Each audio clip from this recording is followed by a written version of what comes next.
एक आदमी की पत्नी अचानक से बहुत बीमार पड़ गई।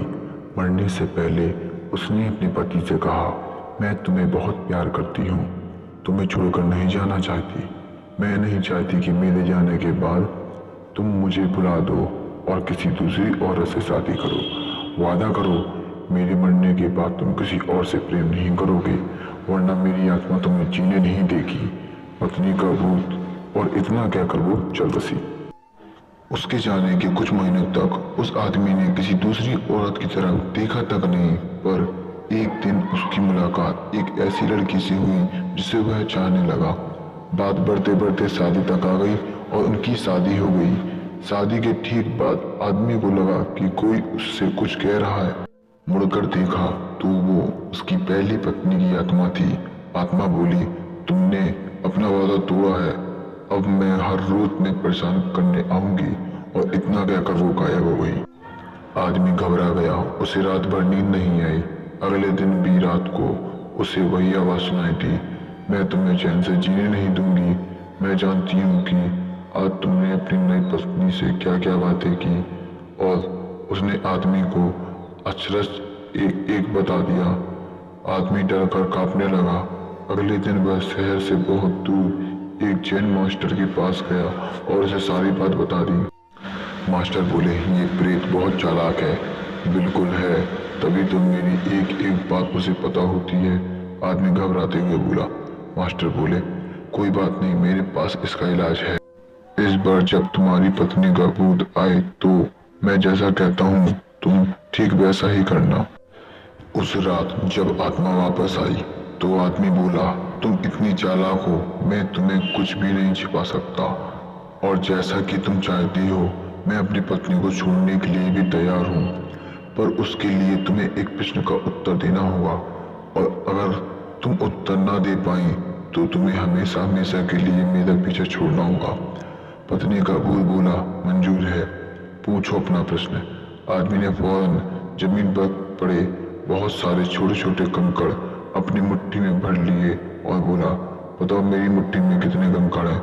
और ठीक उसी समय भूत गायब हो गया। कुछ हफ्तों बाद वो एक बार फिर से जैन मास्टर के पास उनका शुक्रिया अदा करने पहुंचा। मास्टर, उस भूत से मेरा पीछा छुड़ाने के लिए मैं जीवन भर आपका आभारी रहूंगा। आदमी बोला, पर मैं ये नहीं समझ पाया कि आखिर उस प्रश्न में ऐसा क्या था कि एक झटके में भूत गायब हो गया। मास्टर बोले, बेटा, दरअसल कोई भूत था ही नहीं। मतलब? आदमी आश्चर्य से बोला, हाँ, कोई भूत नहीं था। दरअसल दूसरी शादी करने की वजह से तुम्हें एक अपराध बोध महसूस हो रहा था और उसी वजह से तुम्हारा दिमाग एक भ्रम की स्थिति में पैदा कर तुम्हें भूत का अनुभव करा रहा था। मास्टर ने समझाया, पर ऐसा तो वो मेरी हर एक बात जैसे जान जाता है ना? आदमी ने पूछा। मास्टर मुस्कुराए, क्योंकि वह तुम्हारा बनाया हुआ ही भूत था, इसलिए जो कुछ तुम जानते थे वही वो भी जानता था। और यही कारण था कि मैंने तुम्हें वो कंकड़ वाला प्रश्न पूछने को कहा, क्योंकि मैं जानता था कि इसका उत्तर तुम्हें भी पता नहीं होगा, इसलिए भूत भी इसका उत्तर नहीं दे पाएगा और तुम्हें तुम्हारे दिमाग की ही उपज से छुटकारा मिल जाएगा। अब आदमी पूरी बात समझ चुका था। एक बार फिर मास्टर को धन्यवाद किया और अपने घर लौट गया। कई बार हमारे मन में भी किसी पुरानी बात को लेकर गिल्टी फील रह जाती है। कहानी में भूत का आना उसी तरह की फीलिंग का एक एग्जाम्पल फॉर्म है, और अधिकतर मामलों में हम किसी पुरानी घटना को याद कर अफसोस करते हैं और कभी कभार खुद पर क्रोधित भी हो जाते हैं। ऐसा बार बार करना गलत है। अपने भूत की वजह से अपने भविष्य और वर्तमान को बिगाड़ने में कोई समझदारी नहीं है। इसलिए आप भी किसी पुरानी घटना की वजह से अपराध बोध महसूस करते हैं तो ऐसा ना करें। गलतियां करना मनुष्य का स्वभाव है, सभी करते हैं। आपसे भी हुई हो तो कोई बात नहीं, उस घटना को पीछे छोड़ें और अपने जीवन को सार्थक बनाने की दिशा में काम करें। पर क्या भूत सच में होते हैं?